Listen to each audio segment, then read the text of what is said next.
Salut à tous et à toutes et bienvenue pour cette analyse technique concernant l'or. Alors je vais essayer de le faire en 5 minutes, comme ça je ne prendrai pas de votre temps.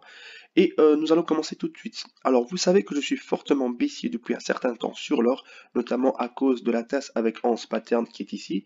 Donc moi il faudrait qu'il y ait la anse qui se fasse ici pour ensuite avoir notre formation du pattern à la hausse.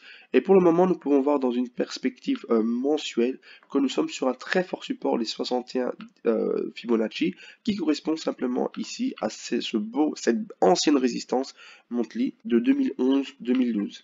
Dans une perspective daily maintenant, j'ai juste deux choses à vous montrer. La première chose, c'est que nous sommes bien évidemment dans ce beau canal baissier. Et la deuxième chose, c'est que regardez bien ce chart ici, ce graphique-ci.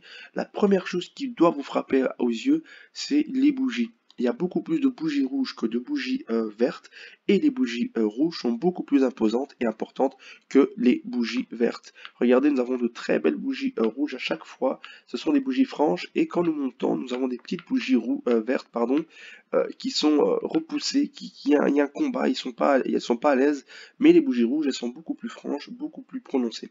Et en arrivant à la fin, donc là où nous sommes actuellement, ici notamment, regardez, on peut voir que les bougies rouges sont beaucoup plus présentes que les bougies vertes. C'est-à-dire qu'il y a un désir franc de pouvoir continuer à aller vers la baisse de cet actif.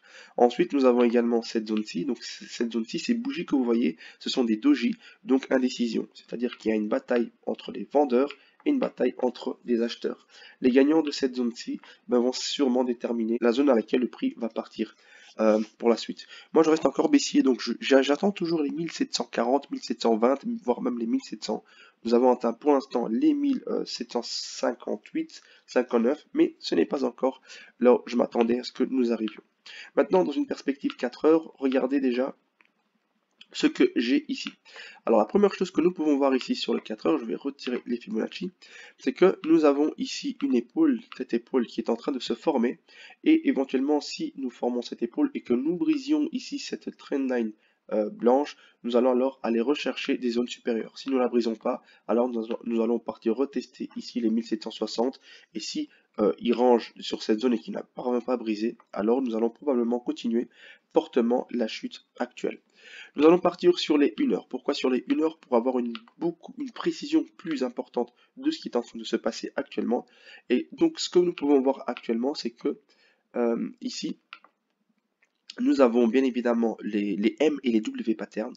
Donc nous avons ici le M pattern, nous avons encore un M ici, et nous avons un W qui s'est formé ici dans ce niveau. Alors quand nous avons un W qui se forme, il faut s'attendre à ce que le prix vienne retester le milieu du W, ensuite qu'il reparte à la hausse. Et s'il ne parvient pas à être repoussé à la hausse, il va alors continuer son chemin et repartir beaucoup plus bas. Mais ce qu'on peut voir avec plus de clarté ici, c'est simplement l'épaule, la tête en forme de W et la deuxième épaule qui est en train de se former. Après avoir formé ce pattern, moi ce que j'attends c'est que le prix fasse actuellement une légère hausse et après avoir fait cette légère hausse, qu'il continue son schéma vers la baisse. Alors dans un premier temps, je prends ici le coup de l'épaule tête-épaule jusqu'à la tête de l'épaule tête-épaule et je reporte mon petit trait au-dessus et je vois que j'ai une espérance de venir aux alentours de 1810. Donc le price action, l'or, pourrait monter sur la semaine qui vient aux alentours de 1810 avant de chuter.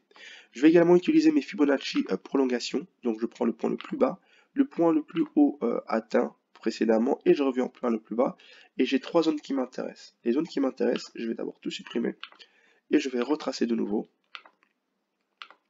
J'ai trois zones qui m'intéressent. Donc voici mes targets pour l'or pour ce mois, pour cette semaine de lundi.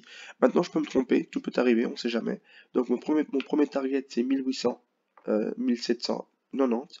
Ensuite j'ai la zone 127, 141 et 161 qui sont importantes. Donc moi je m'attends à ce qu'ils viennent retester les 1790 et que in fine ils viennent retester les 1810 avant éventuellement de pouvoir recontinuer son chemin vers la baisse. Donc voilà pour la petite analyse que je voulais vous montrer concernant l'or. Je pense qu'il va partir simplement au-dessus, ici aux alentours de 1807, 1810, et je vous donne encore un petit point. Pourquoi? On va revenir ici en arrière. Et voilà ce que j'ai sur du daily, sur du 4 heures, pardon. Sur le 4 heures, j'ai tracé mon RSI.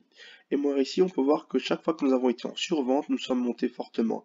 Ici, nous sommes rentrés non seulement en survente, mais il est en train de nous faire une espèce d'épaule, tête, épaule également en survente. Et je peux vous assurer que les patterns qui sont formés dans le RSI comptent et valent également pour ce qui va se passer dans la suite. Regardez, on vient de monter au-dessus de ma trendline blanche, on a rebondi une fois, et maintenant il va probablement repartir plus haut pour retester les résistances ici supérieures. Concernant maintenant mon ATR, on peut voir que les ventes sont en train de baisser, les achats sont en train de baisser, donc c'est un signe également qui me dit qu'il y aura probablement une correction, une légère hausse dans pas longtemps. Regardez également ici ce qu'on peut voir avec les volumes. Les volumes vendeurs sont baissiers et nous avons les premiers volumes acheteurs qui sont en train d'apparaître.